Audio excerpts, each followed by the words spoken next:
Estamos aquí en la presentación del libro Pensiones en México, la próxima crisis, de Pedro Vázquez Colmenares. Yo estoy muy honrada de que me invitaran aquí a medio dirigir la sesión, porque me parece que el tema de las pensiones es absolutamente fundamental y yo creo que todos debemos de cooperar para subir este tema en la agenda, porque si no es una crisis que va a explotar y nos va a afectar a todos. Entonces, pues qué padre, Pedro, y felicidades, y que sea un éxito este asunto. Vamos a empezar primero con el comentario de Roberto Salcedo Aquino. Él es licenciado en la Facultad de Ciencias Políticas y Administración Pública por la Universidad Autónoma de México, profesor de carrera definitivo por oposición en el área de Ciencia Política y Administración Pública en la Facultad de Estudios Superiores de Acatlán, Universidad Nacional Autónoma de México. Se ha desempeñado como oficial mayor en el Departamento del Distrito Federal y en las Secretarías de Desarrollo Urbano y Ecología y Relaciones Exteriores, también como director general adjunto en Banobras, como subsecretario de Desarrollo Urbano y Vivienda de la Secretaría de Desarrollo Social, y desde el año 2000 es auditor especial de desempeño de la Auditoría Superior de la Federación. Muchísimas gracias por acompañarnos. En primer lugar, agradezco la distinción que se me hace de participar en esta mesa con distinguidos académicos. Considero que es un honor inmerecido.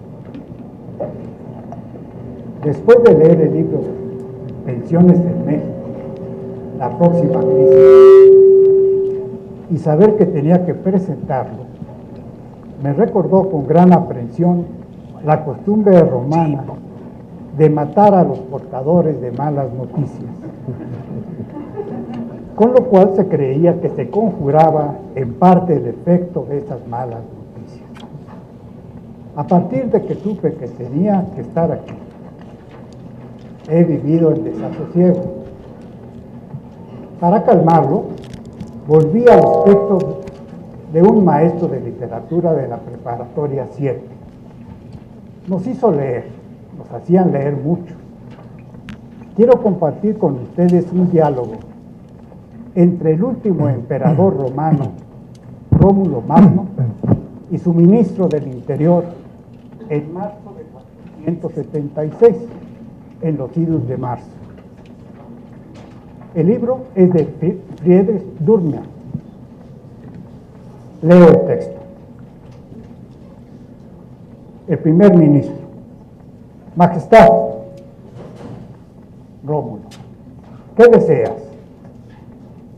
El primer ministro: es terrible. Nuestra situación es espantosa. Los bárbaros de la tribu germánica de los érulos ya están en Pavía. Y el prefecto Espurio Tito galopó 2 días y 2 noches para traer a vuestra majestad noticias de Pavía. El emperador: debes de estar cerca del colapso físico y espiritual. Condúcelo al más silencioso de los cuartos de huéspedes y que descanse. El primer ministro: pero majestad, el mensaje. El emperador: la peor noticia puede resultarnos agradables de labios de un mensajero bien dormido, recién bañado, afeitado y que ha comido a gusto. Que venga mañana. El primer ministro: majestad, se trata de un mensaje que puede derrumbar al mundo. El emperador: los mensajes nunca derrumban al mundo. Eso corresponde a los hechos que no podemos evitar porque ya acontecieron cuando llegan las noticias. Los mensajes solo sirven para agitar al mundo. Hasta aquí la cita. Para calmar mi desasosiego del día de hoy. Hoy he dormido bien. Estoy recién bañado. Me reafeité y he comido a gusto. Espero que los mensajes que traemos a esta reunión sigan agitando al mundo. Como mensajero, les doy la principal noticia del libro. En el capítulo 6, Consolidación de los pasivos pensionarios en México, se retoman todas las cifras recabadas a lo largo de la investigación y se concluye que en 2010 las pensiones públicas en el país arrojan un pasivo actuarial de 14.3 billones de pesos. Hagan sus cálculos. El presupuesto federal de 2010 fue del orden de 3.3 billones de pesos. La noticia entonces es que requeriríamos destinar el presupuesto total de 4.3 años para poder fondear razonablemente las obligaciones que se tienen con los beneficiarios de los sistemas de pensiones estudiados en el libro. La pregunta: ¿podremos dedicar durante 4 años todo el presupuesto de la Federación a cubrir esos pasivos? Si la respuesta es sí, el asunto está resuelto y podremos vivir en un estado de sosiego. Si la respuesta es no, ¿cuál es la solución? El autor en el capítulo 7 se dedica a dar respuesta a la pregunta: ¿cómo le hacemos para reestructurar la seguridad social en México? Los invito a que lo lean, sobre todo este capítulo.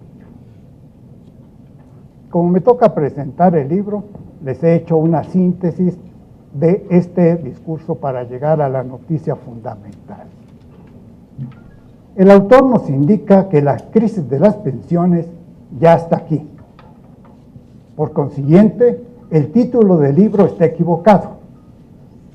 Debería ser Las pensiones en México, las crisis que ya llegó. Propongo que en la segunda edición se haga esta corrección. Actualmente existen más de 4 millones de trabajadores afiliados a más de 105 sistemas de pensiones públicas. La mayor parte de estos sistemas son de reparto, lo que significa que las pensiones son financiadas por los patrones y trabajadores en activo. Los sistemas de reparto, pensionarios de reparto, técnicamente conocidos como de beneficio definido, se construyen con base en el principio de solidaridad intergeneracional, bajo el cual los jóvenes trabajadores aportan junto con los patrones para fondear las pensiones de los más viejos, esperando que otros trabajadores en el futuro aporten para financiar las pensiones que entonces les tocarían a ellos. La inmensa mayoría de los sistemas de pensiones en México no están fondeados. Los responsables de estos sistemas no saben cómo corregir su inviabilidad. Todos están esperanzados de que el futuro no los alcance y siguen la divisa: después de mí, el diluvio. Existe un sentimiento de confianza infundada de que cuando la crisis se agrave, el Estado intervendrá mediante un rescate financiero. La pregunta: ¿y quién rescatará al Estado? ¿Quién rescatará al rescatador? Este comportamiento silencioso y complaciente equivale a decir que el déficit lo paguemos los no beneficiados de dichos sistemas. Ni los directivos responsables de esas instituciones, ni los representantes de los trabajadores quieren pagar el costo social de avisar que el barco se hunde. Quizá porque saben que los mensajeros de malas noticias merecen un castigo severo. Por supuesto, tampoco nadie quiere pagar el costo político de proponer las dolorosas medidas correctivas. En conclusión, el libro tiene el propósito de aportar elementos suficientes para colegir que el reloj de la bomba de pensiones está en cuenta regresiva. La bomba de relojería de pensiones se caracteriza por el creciente número de jubilados que depende para su subsistencia de un número decreciente de trabajadores, lo que llevará a la quiebra de los sistemas basados en el principio de que los trabajadores en activo sostengan a los jubilados y en un gran crecimiento de los fondos de pensiones basados en las aportaciones durante la etapa laboral. La consecuencia de que nos estalle la bomba es que se exigirá una fuerte elevación de impuestos o un recorte sustancial de la cuantía de las pensiones con las consecuentes perturbaciones sociales. El dilema no es si hay que reformar los sistemas de pensiones o no, sino la rapidez de las reformas y la profundidad de ellas para evitar que la bomba estalle. Estamos a contrarreloj.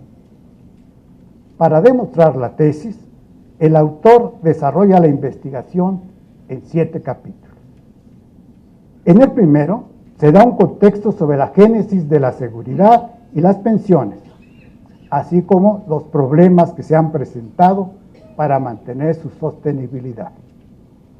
Los capítulos 2 al 5 presentan el análisis de los problemas del fondeo que enfrentan los institutos de seguridad social, las entidades paraestatales, las sociedades nacionales de crédito, el Poder Judicial de la Federación y las universidades públicas estatales, ofreciendo alternativas de solución a los problemas financieros que enfrentan. Señalo unos casos críticos. El IMSS está en una situación de insolvencia financiera. Por cada peso de activo debe 8, de los cuales el 95% está asociado a los pasivos en los regímenes de pensiones de sus propios trabajadores. El fondo de pensiones del ISSSTE cubre solamente el 27%, el normal cubre el 27%. El resto se paga con recursos fiscales de todos los mexicanos. En las Fuerzas Armadas, el 100% de las pensiones se paga con recursos fiscales. En Pemex, la deuda es superior a los 61,000 millones de pesos. Aquí apunté, debemos desmayarnos. La CFE reformó su plan de pensiones para los nuevos trabajadores. Los pasivos de la generación actual son del orden de los 258,000 millones. Luz y Fuerza heredó una deuda por estas razones de pensiones de 240,000 millones de pesos. Ferrocarriles Nacionales exige 32,000 millones de pesos para cubrir sus pensiones. Y las universidades públicas tienen un déficit actuarial de 244,000 millones de pesos. Este es el problema.